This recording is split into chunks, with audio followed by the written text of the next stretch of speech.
I wanted to talk a little bit about prepping Breyer horses. It's pretty much the same across the board for all scales. So I'll demonstrate with this dude here. I'm not going to actually prep him. I'm just going to kind of talk about it. And first and foremost, you don't need to strip the paint off of original finish. Although some of the newer, larger models, I've heard of a lot of problems with the plastic reacting with the paint and keeping it sticky.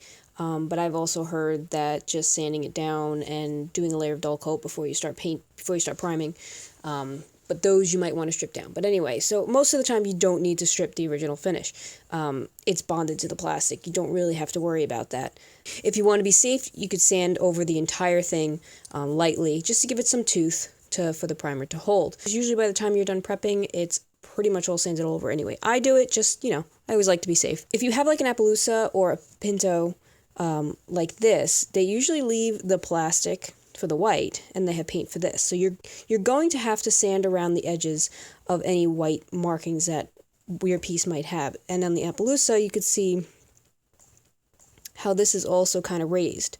So if you prime over this, you're going to actually see all those spots underneath, like the edges of all those spots, because it's actually higher than what the paint job is. So that's the only time you really do want to sand those off or even strip those off. But I'm not going to go into stripping right now because it's possible, but it's a pain and doesn't need to be done. So for prepping, usually you want to, remove the logo that's mostly on the bellies. So to do those things, I highly recommend getting one or the whole set of these. These are carbide scrapers. They're from Rio Rondo. You can't get these anywhere else. They're basically specifically made for the hobby, pretty much. They are carbide. They are strong. They will last, and they are well worth the investment. You get 6 tips and the handle, and it runs you around $50. You can order it from their website. It's a little difficult to order, but you can do. My husband ordered these for me like my first Christmas of into model horses, and I still have them.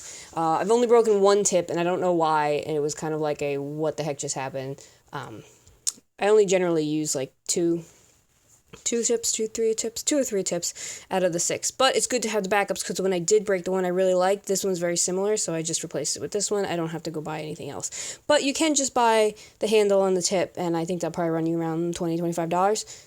So worth the investment. This just cuts through everything like butter. I'll probably do another video of, these and how they work some other time. I like to use these. They are needle files, usually used for jewelry. I recommend and prefer the diamond-coated ones.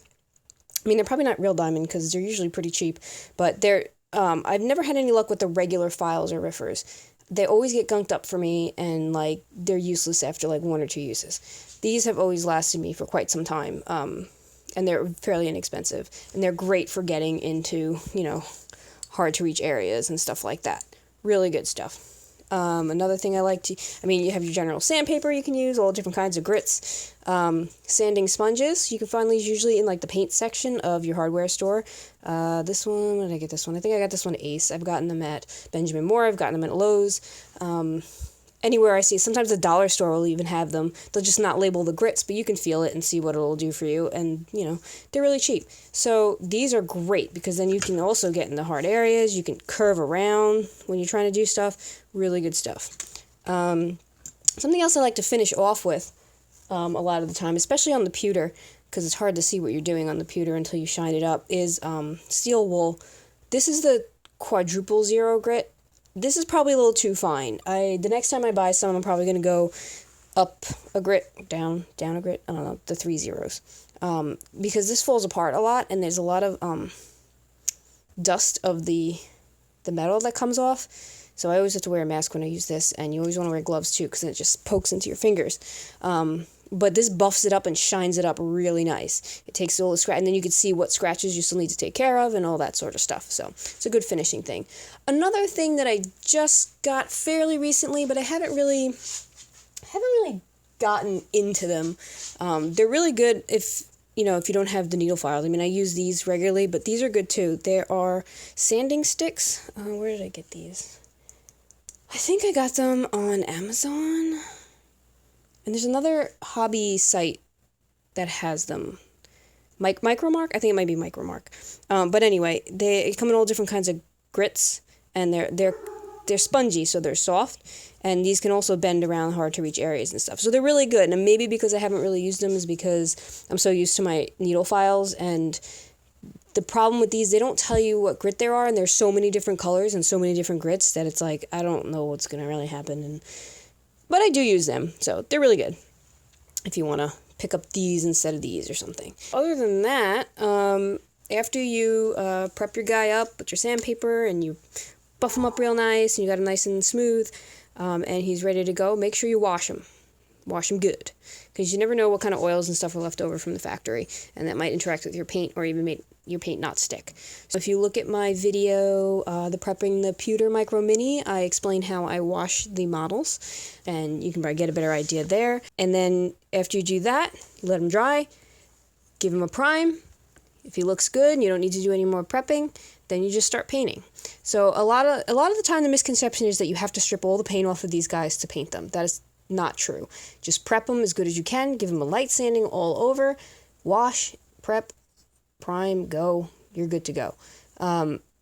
Another thing I want to mention, with the larger guys, there's usually an air hole because they're hollow. When you have a hollow model, you want to keep an air hole in it because they expand and contract with the temperature.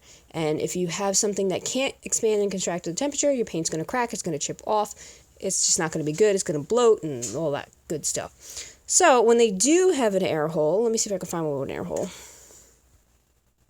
Okay, so we got this big guy. Oops. I don't know if you can see it. They generally have a hole in the nose here. See it? Oh, you can see it there. All right, there's a hole in there. See it? So that is the air hole, so this can expand and contract. Cover that and drill it in a more inconspicuous area. It's such an eyesore when I see a beautiful paint job and it's got a hole in its nose.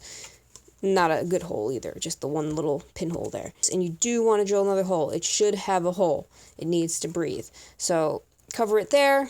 Usually I drill it in the groin here so it's less obvious. This guy, and then if you have a model like this one, which I can clearly tell is hollow, I think. I'll double check that when I work on him, but he doesn't have a hole anywhere. So that kind of scares me. So when I do this guy, I will drill a hole in him to make sure he can breathe. But that's very important, is the hollow model should have a breathable, it doesn't have to be that big, just a little pinhole. It just needs to breathe somehow. So hopefully this has been helpful. It was just a brief overview of prepping Breyer horses, original finish horses, and hopefully maybe another time I can do a more in-depth tutorial on actually prepping it fully and show you guys how all these tools and stuff work. So until then, thanks for watching. Be sure to subscribe, like, comment, all that good stuff, and I will talk to you soon.